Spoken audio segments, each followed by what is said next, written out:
Action. Shalom, saudara-saudara sahabat rohani yang dikasihi Tuhan. Sebelum kita memasuki renungan ini, mari kita berdoa. Kasih karunia dan damai sejahtera dari Allah Bapa kita dan dari Tuhan Yesus Kristus menyertai kamu. Amin. Firman Tuhan yang menyapa kita pada saat ini diambil dari Injil Lukas pasal 5 ayat 5. Demikian firman Tuhan. Simon menjawab, "Guru, telah sepanjang malam kami bekerja keras dan kami tidak menangkap apa-apa. Tetapi karena engkau menyuruhnya, aku akan menebarkan jala juga." Sangat menarik ini, teks ini. Dan kita mengambil tema, orang yang menaati Tuhan akan selalu berbahagia. Sahabat rohani yang dikasihi Tuhan, dalam perjalanan hidup ini, kita sering berhadapan dengan dua kenyataan yang tidak terelakkan. Yang pertama kegagalan, dan yang kedua keberhasilan. Nats kita Lukas 5 ayat 1-11 menyajikan kisah yang mendalam tentang bagaimana Yesus mengubah kegagalan menjadi keberhasilan. Intinya seperti itu. Simon Petrus adalah seorang nelayan yang berpengalaman. Petrus dan rekan-rekannya telah bekerja keras sepanjang malam menjala ikan, tapi berakhir tanpa hasil alias gagal. Tuhan Yesus meminta Petrus untuk menolakkan perahunya ke tempat yang dalam serta menebarkan jalannya ketika Yesus datang. Namun awalnya Petrus ragu menebarkan jala di siang hari sebagaimana yang diperintahkan Tuhan Yesus. Sebab semalaman saja mereka tidak mendapatkan apa-apa, apalagi di siang hari. Dan itu tidak pernah terjadi. Tetapi dia berpikir, ya sudahlah, saya akan taat perintah saja. Maka dia pun taat pada perintah Tuhan Yesus. Apa yang terjadi saudaraku? Meskipun menurut logika manusia hal itu tampak mustahil, bahkan ahlinya seperti Petrus, tapi Petrus taat pada perintah yang mustahil itu. Selanjutnya apa yang terjadi? Petrus dan rekan-rekannya mengalami mujizat penangkapan ikan yang sangat luar biasa.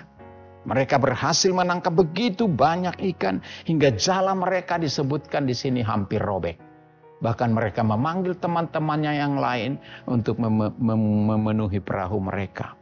Petrus menyadari dengan peristiwa ini betapa kebesaran Tuhan.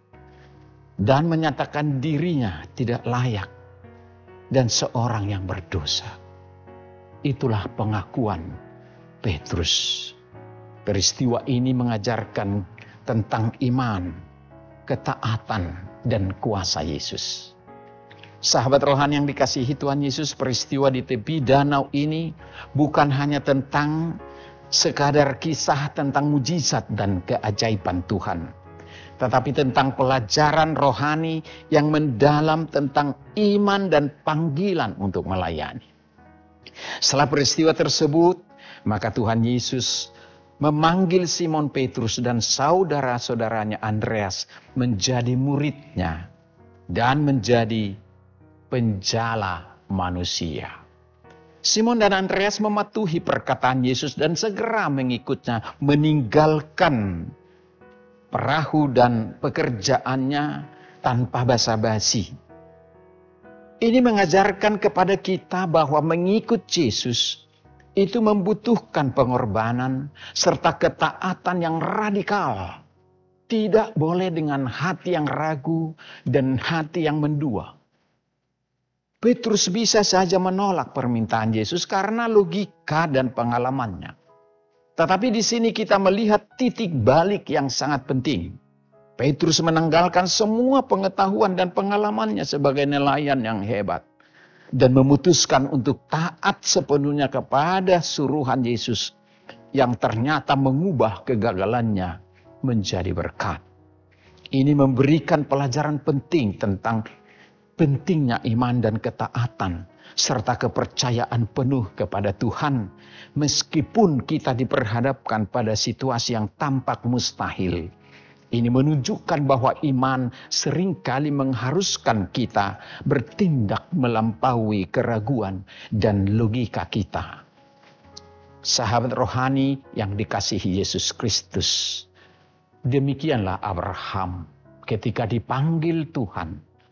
Dia harus meninggalkan tempat kelahirannya, tanah, dan segala harta miliknya kepada satu tempat yang belum pasti dan yang akan ditunjukkan oleh Allah kepadanya. Ketaatan penuh yang dilakukannya kepada Tuhan menjadikan hidupnya sebuah keajaiban, menjadi bapa segala orang percaya. Sahabat rohani yang baik hati, seperti Simon, kita sering merasa bahwa segala usaha dan kerja keras kita sepertinya tidak membawa hasil apa-apa atau gagal. Namun kisah Simon dan Andreas mengingatkan kita, kegagalan bukan akhir dari segalanya, tetapi bisa menjadi awal dari sesuatu yang lebih besar ketika kita menaruh kepercayaan kita sepenuhnya kepada Tuhan. Jika kita bersedia untuk mendengarkannya dan dengar-dengaran akan pesannya dan taat pada petunjuknya, kegagalan bisa diubah menjadi momen di mana Tuhan bekerja, mengubah situasi yang sangat sulit bagi kita menjadi berkat yang luar biasa. Inilah yang terjadi di laut, di mana Petrus dan Andreas sedang menangkap ikan. Tapi sasaran daripada Tuhan bukan hanya sebatas menangkap ikan dan keajaiban yang terjadi. Tetapi Tuhan mau menangkap Petrus dan Andreas supaya mereka menjadi pencala manusia. Dengan menghadapi kegagalan, ingatlah bahwa Tuhan mungkin sedang mempersiapkan Anda untuk berkat yang lebih besar dari yang kita bayangkan. Oleh karena itu jangan putus asa, jangan langsung marah kepada Tuhan, tetapi patuhilah Tuhan sekalipun di dalam kegagalan, supaya kegagalan diubah menjadi keberhasilan. Sahabat rohani yang baik hati, apa pesan renungan ini bagi kita? J.C. Riley berbicara tentang apa yang membuat kita menjadi orang Kristen sejati. Kita bermacam-macam argumentasi menunjukkan bahwa kita orang Kristen yang sejati. Tapi J.C. Riley berkata demikian. Pengetahuan, ortodoksi, ibadah yang benar, kehidupan yang terhormat, dan bermoral. Hal-hal ini tidak menjadikan kita seorang Kristen sejati. Lalu apakah yang membuat kita menjadi orang Kristen yang sejati? J.C. Riley berkata, apakah kita mengasihi Yesus dan menaatinya? Itulah yang menjadikan kita seorang Kristen yang sejati. Lalu yang lain-lainnya mengikutinya. Indah sekali pemikiran ini. Cinta sejati, mengasihi, menaati Tuhan Yesus. Itulah buktinya bahwa kita Kristen sejati. Kita tidak mengasihi Yesus jika tidak menaati perintah dan ketetapannya. Itu adalah omong kosong. Kita tidak mengasihi Yesus jika masih ada kebencian dan dendam di dalam hati kita. Kita tidak mengasihi Yesus jika kita tidak mengutamakan Dia dalam segala hal. Kita tidak mengasihi Yesus jika dalam pelayanan kita memiliki motif yang tidak murni. Kita tidak mengasihi Yesus jika kita tidak bersekutu, berdoa, dan beribadah kepadanya. Kita tidak mengasihi Yesus jika tidak memberikan persembahan yang layak, sebagaimana yang sudah kita terima dari Tuhan. Amanginang, sahabat rohani yang baik hati, 1 bulan lagi kita akan mengadakan pesta Gotilom. Pertanyaannya, sudahkah kita mempersiapkan persembahan kita yang terbaik sebagai bukti bukti ketaatan kita dan cinta kasih kita kepada Tuhan melalui gerejanya? Mari kita berpikir merenungkannya. Karena tidak seorang pun dari kita bisa hidup tanpa kasih karunia Tuhan. Tidak ada alasan untuk tidak memberikan persembahan. Karena Tuhan sudah memberikan banyak berkat bagi kita. Berikan apa yang menurutmu layak bagi Tuhan. Dan itu adalah ucapan syukurmu. Kasih kepada Kristus harus kita nyatakan dalam perbuatan serta pengorbanan. Baik dalam pelayanan, baik dalam pemberian, baik dalam cinta kasih, baik dalam tindakan sehari-hari tanpa pamrih. Tuhan memberkati kita. Amin. Mari kita berdoa. Terima kasih ya Tuhan atas sapaan firman-Mu pada pagi ini yang begitu indah. Adalah sesuatu yang sangat menarik bagi kami. Bagaimana Tuhan bisa mengubah suatu kegagalan menjadi berkat, keberhasilan. Itu tidak mungkin jika kami berpikir secara logika. Tapi karena Tuhan Maha Kuasa, semuanya bisa terjadi. Dan kami berpegangan pada kalimat ini. Tuhan bisa mengubah kegagalan kami menjadi berkat. Oleh karena itu kami walaupun mengalami kegagalan, kami perlu mengoreksi diri kami dan sikap kami. Tetapi selalu berharap bahwa bukan itu yang terakhir. Kegagalan bukanlah jalan terakhir dari Tuhan. Tapi keberhasilanlah jalan terakhir. Kami boleh percaya itu. Karena itu jangan biarkan kami putus asa. Dan lari dari tanggung jawab ketika kami gagal. Tapi kami akan mencoba dan mencoba terus. Bahkan di tengah kesulitan kami menerima perintah Tuhan. Ketika kami taat pada perintah-Mu. Dengar-dengaran dengan sabda Tuhan. Maka kami bisa diubah menjadi taat.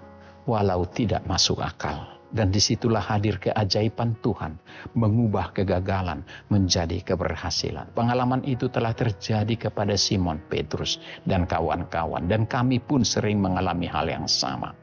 Terkadang kami melangkah jauh tetapi Tuhan mengubah kami melangkah ke yang lain. Dan ternyata disitulah berkat dan kebaikan Tuhan bagi kami. Dan itulah yang tepat bagi kami. Oleh karena itu kami harus bersyukur dan selalu taat kepada Tuhan.